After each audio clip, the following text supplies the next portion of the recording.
या जिन मनुष्यों को भगवान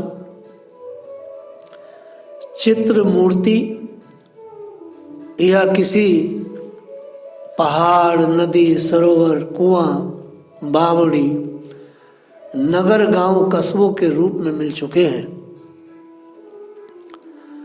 या किसी किताब के रूप में मिल चुके हैं, जैसे सरदारों को मिल गए हैं किताब के रूप में,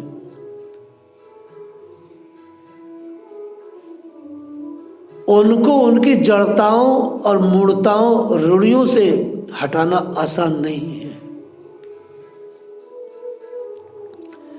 जिस किसी की भी श्रद्धा कहीं सेट हो गई, भाई मेरे तो ठाकुर जी मेरा ये शहर है।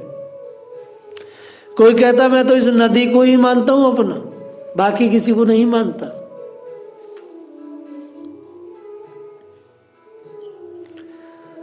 तो उसे कुछ दिया नहीं जा सकता। भक्ति योग क्रिया कोई डॉक्टर की पढ़ाई नहीं है जो एक बार पूरी होने के बाद दोबारा नहीं पढ़ी जाती है। नहीं नहीं, क्योंकि वहां डिग्री आ गई, नौकरी लग गई, पैसे कमाने शुरू। जैसे आजकल के सड़े गले लोग भागवत सीखते हैं, समझी सीखी और पैसे कमाने शुरू। नहीं नहीं, भक्ति क्रिया योग कोई सीमा नहीं है, इसकी बहुत गहराई है। इसमें ब्रह्मांड के गहरे रहस्य, उस विराट ईश्वर के गहरे रहस्य, उनसे संपर्क होने के बाद, उनका अनुभव होने के बाद यह प्यास बुझती नहीं है, बढ़ती जाती है।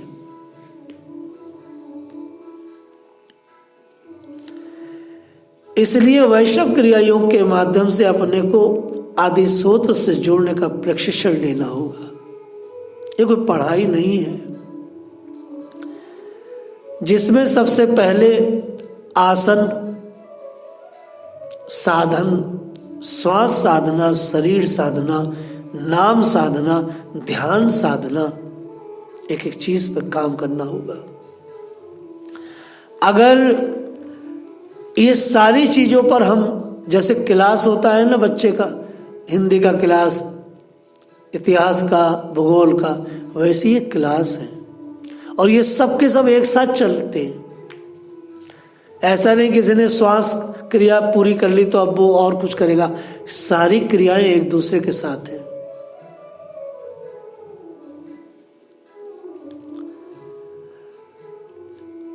मैं बार बार कहता हूं कि शरीर में वैसे तो अनेक चक्र हैं, लेकिन 114 चक्र मुख्य हैं और उनमें भी 114 चक्रों में 100 चक्र बहुत विशेष हैं जिन पर हमें काम करना होता है।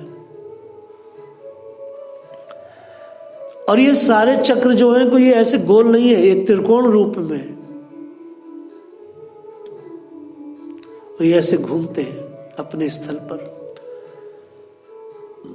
चूंकि त्रिकोण है लेकिन ये लगातार घूमते हैं, इसलिए वृत्ताकार दिखाई देते हैं। जब आदमी अपने अंदर पहुंचता है तो ये सब चीजें महसूस होती हैं, उसे दिखाई देती हैं, एहसास होती हैं, अनुभव में आती है और फिर वो इन पर काम करता है और माने और साधना में उसका मन लगता जाता है।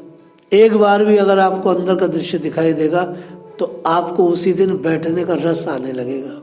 कहता भैया अब कुछ और करना नहीं, बैठना है बस।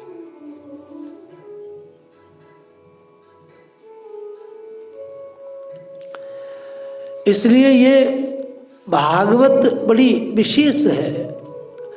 इसको समझना कोई व्याकरण से नहीं समझाता, इसको इसके लिए बहुत ही गहराई चाहिए मस्तिष्क की।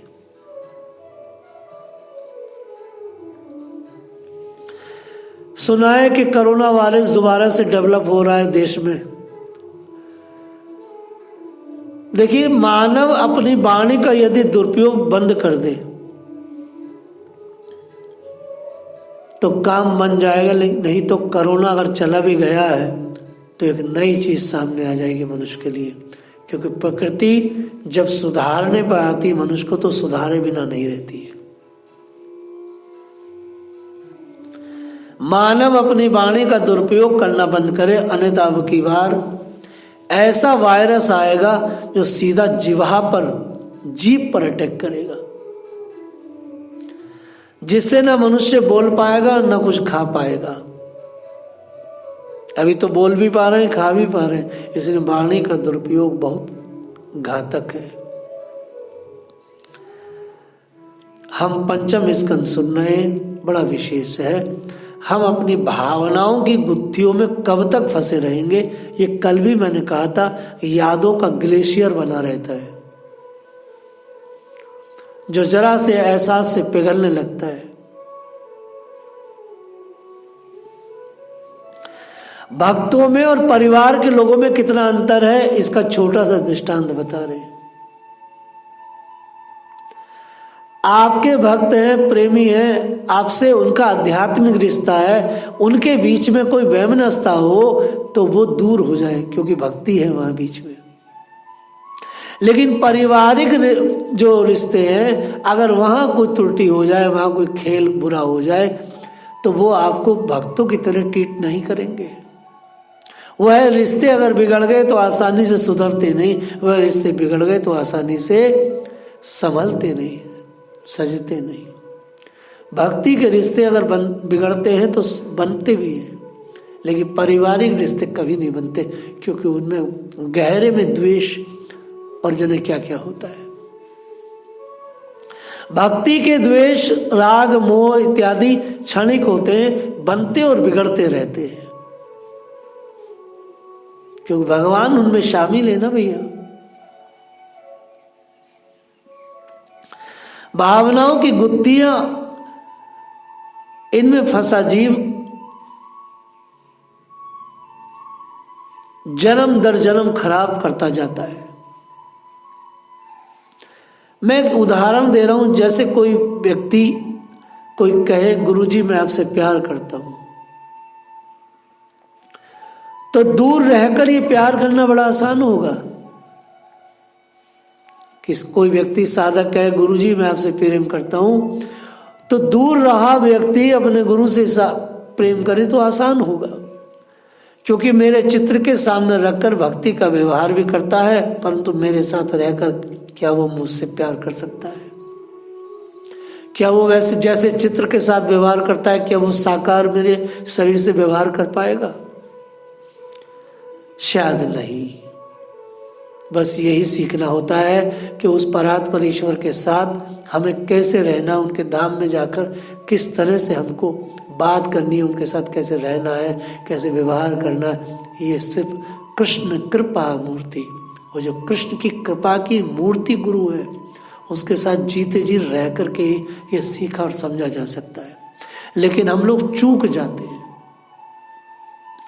क्योंकि चित्रों और मूर्तियों के साथ प्रेम करना, भावना में जीना आसान है, लेकिन ये पता, मैं इसको एक सम्मोहन कहता हूं और कुछ नहीं, ये सम्मोहन है बस। इन भावनाओं के सारे हम मंजिल नहीं पा सकते। आत्मा तब तक चैन नहीं पाती जब तक उसे उसका असली ठिकाना न मिल जाए, तब तक चैन पाती नहीं पा सकती, न पाएगी चैन। उसका कारण है क्योंकि इसका ठिकाना असली जो है वो अंदर है, और हम बाहर खोजते रहते हैं चित्रों में, मूर्तियों में, नदियों में, पहाड़ों में, कुओं में, बावड़ियों में, सरोवरों में। कहां मिलेगा भैया?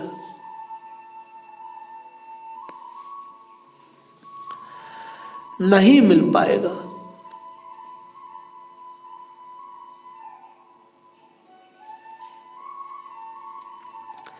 भरत जी ने तीसरे जन्म में आकर के सब कुछ अनुभव किया, तीसरे जन्म में आके।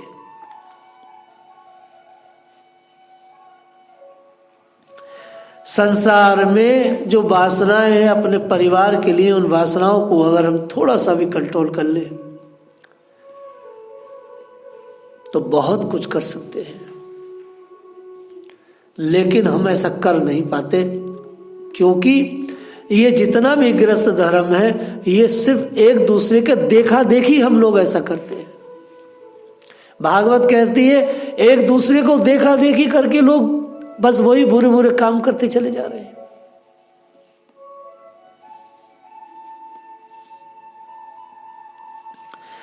कलयुग में बहुत से पाखंडी अनार्य पुरुष अपनी दुष्ट बुद्धि से वेद विरुद्ध कल्पना करके देवता मान गढ़ लेते हैं और भिन्न भिन्न प्रकार के देवता गढ़ते, भिन्न भिन्न प्रकार के मंदिर बनने लगते हैं जो वेद के विरुद्ध है एकदम। जो व्यक्ति खुद आत्मविद्या को नहीं समझ पाया है, ऐसे पाखंडी आत्मविद्या का उपदेश करते दिखाई देते हैं।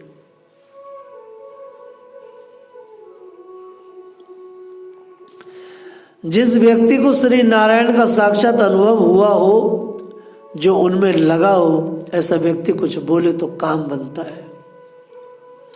कलिकाल में न कुछ साधन रह गया है न कुछ, बस लोग प्रवचन को एक व्यवसाय के रूप में गठित करके एक नया ट्रेड चला हुआ है।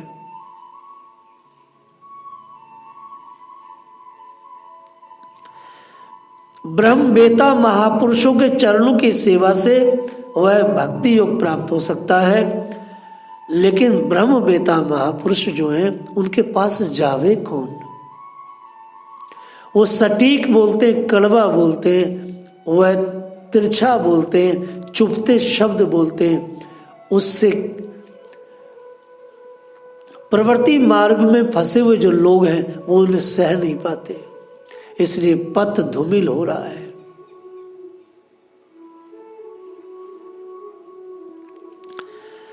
ब्रह्मवेता महापुरुष निरंतर भगवत चिंतन करते हैं। कौन व्यक्ति निरंतर चिंतन कर रहा है, इसकी पहचान क्या है? इसकी पहचान यह है कि उनमें अहम भाव आएगा जरूर, लेकिन ठहरेगा नहीं। अहम भाव यदि लंबा ठहरा हुआ है तो चिंतन फिर कच्चा है। अहम भाव यदि अगर भगवत चिंतन पक्का है तो कितना भी घमंड आपका आ जाए या कोई उल्टा सीधा बोल भी दे, तो भगवत चिंतन ऐसा है कि वो अहम भाव स्थिर नहीं रहता, वो फिसल जाता, हट जाता है। ये विज्ञान है भागवत का। इसलिए एक ऐसी कुंजी है कि आप बड़े बड़े पाखंडियों से बच सकते हैं और आप संतों को, लेकिन संत को पहचानने के लिए आपको खुद भी तो संत बनना पड़ेगा ना, अर्थात खुद भी साधनाएं करनी पड़ेंगी, तभी आप पहचान पाएंगे खुद को भी और सामने वाले को भी। तो सारा खेल अपना है, इसलिए किसी के बारे में कुछ कहने से पहले वहां तक पहुंचना तो होता ही है। कोई व्यक्ति नीचे से पहाड़ को कैसे जाने, पहाड़ पे चढ़े तो जाने पहाड़ क्या है। इसलिए उतनी ऊंचाई तो हमें भी चाहिए, तब हम किसी के लिए कुछ कहें।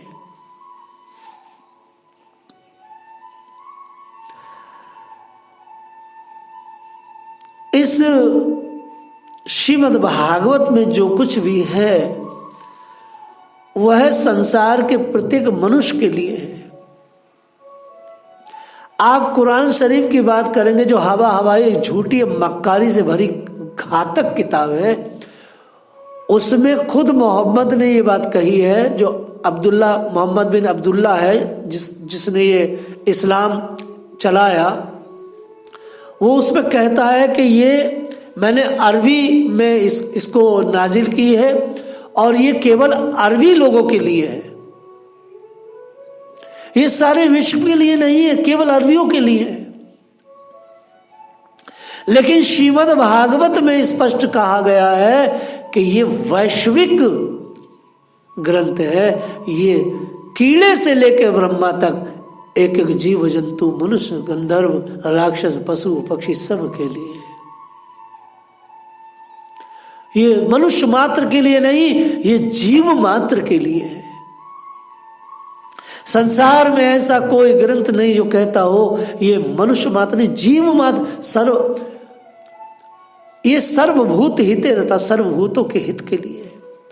और कुरान केवल अरबी घोड़ों के लिए है जो जंगली भयंकर विषैले हैं, क्योंकि वो इतने बुरे थे, उनके लिए है, लेकिन आज वो सारी दुनिया में है।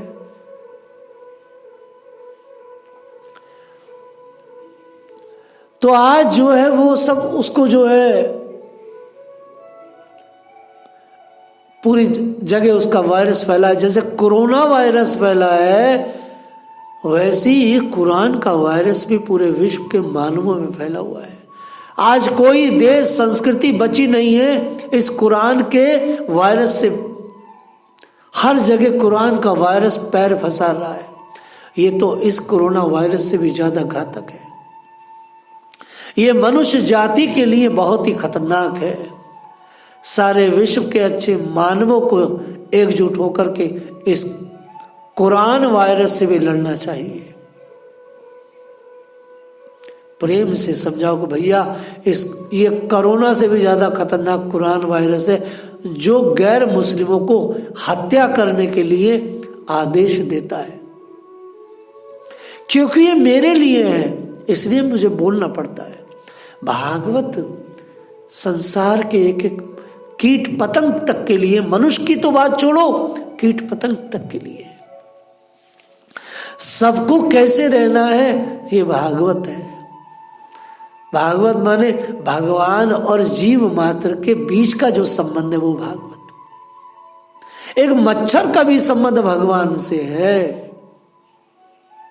आचार्य सुखदेव ने जब ब्रह्म विद्या प्राप्त कर ली जनक जी से, तो जनक जी से उन्होंने कहा, हे गुरुदेव मैं आपको कुछ देना चाहता हूं। तो जनक जी ने कहा, कुछ मुझे लेने की इच्छा नहीं ब्राह्मण पुत्र, लेकिन फिर भी तुम देना चाहते हो तो कोई संसार में एक ऐसी वस्तु दे दो जो दुनिया में किसी काम ना आ सके, अनुपयोगी हो। चले तो मिट्टी का टुकड़ा उठाया। मिट्टी ने कहा, अरे ब्राह्मण मेरा बहुत काम है, मैं अनुपयोगी नहीं हूं। पत्थर उठाया तो पत्थर ने भी यही बात कही। तब उन्होंने विचार किया, क्या करूं। सामने मल पड़ा था, सूखा मल किसी का, किसी पशु का, मनुष्य का सूखा मल।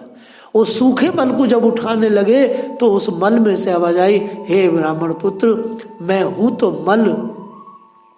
मनुष्य के शरीर में कभी मैं अन्न बन के गया था, मनुष्य के शरीर में कभी अन्न बन के गया था। यह उसके शरीर में जाने का परिणाम है कि आज मैं मल बना हूं, लेकिन हूं तो मैं घटिया गंदा, लेकिन फिर भी मेरी बड़ी उपयोगिता है। मैं कोई बिना अनुपयोगी नहीं हूं इस धरती पर, मेरी बड़ी उपयोगिता है।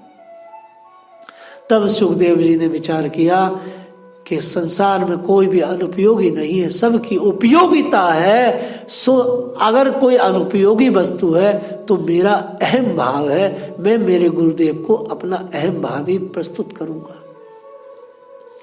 और आके कहा जनक जी से, गुरुदेव मैं मेरा अहम भाव आपके चरणों में अर्पित करता हूं, इसे आप लें।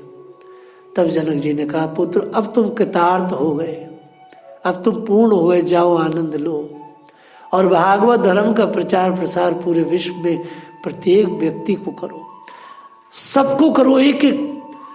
इसी प्रकार उन्होंने इतनी प्रैक्टिस की, ब्रह्म चिंतन की, कि जहां से गुजरते लता पताओं से भी अहम ब्रह्मास्मि निकलता। यह सुखदेव जी की ब्रह्म चिंतन का कमाल था। भगवान श्री शंकराचार्य जब गुजरते तो 2 घंटे तक लताओं से निकलता अहम ब्रह्मास्मि। ये ब्रह्म चिंतन का कमाल है। आपका ब्रह्म चिंतन जितना श्रेष्ठ होगा आप उतना आगे बढ़ेंगे। इसलिए ब्रह्म चिंतन, ये ब्रह्म चिंतन आपका अहम नहीं रखने देगा, ब्रह्म चिंतन आपका क्रोध ना रखने देगा, ब्रह्म चिंतन आपको भोग में ना जाने देगा। सतत ब्रह्म चिंतन पंचम स्कंद का यही उपंसार है। पंचम स्कंद गजब है, गजब है। इसी सतत राम जी का चिंतन बनाए रखें, सतत। अगर आपने राम को जरा सा भी स्लिप किया अपने मस्तिष्क से, अपने हृदय से, तो आपको कोई ना कोई विकार आएगा ही आएगा। अच्छा साहब 2 लोग हैं आपस में झगड़ने लगे, कैसे झगड़े? क्योंकि दोनों ने अपना ब्रह्म चिंतन खत्म कर दिया, दोनों ने श्री कृष्ण को भुला दिया। कृष्ण के भूलने के बाद ही कलह उपस्थित होता है। अगर कृष्ण है तो कलह नहीं, कलह है तो कृष्ण अदृश्य हो जाएंगे। आपका कलह क्यों बढ़ता जाता है? क्योंकि वह कृष्ण नहीं रहते। अगर आपके मस्तिष्क में, आपके हृदय से कृष्ण स्लिप होंगे तो कलह आएगा ही आएगा, क्योंकि मस्तिष्क और हृदय खाली कहाँ रहता है? ये तो सुबह बात चर्चा में भी आई थी। खाली कहाँ रहता है मन? कहीं ना कहीं तो लगता ही है, ये तो कलह में या कृष्ण में, जीव के अपने हाथ में है वो कहाँ लगे। इससे श्री कृष्ण चिंतन लगातार बना रहे। जय श्री राधे। मैं एक बात और कहूंगा, सारी गृहस्थियों से एक ही बात कहना चाहता हूं। अरे गृहस्थियों, जो भी धन, पैसा, धन इत्यादि मिला है वो तुम्हारे बीवी बच्चों के लिए नहीं, उनका कर्तव्य निभाओ, लेकिन धर्म के लिए भी कुछ योजनाएं चलाओ। और जो महात्माएं धर्म स्थापना के लिए योजनाएं चला रहे हैं उन्हें तुम दान दो मुक्त हाथों से, तभी कुछ आगे बढ़ोगे। जय राधे।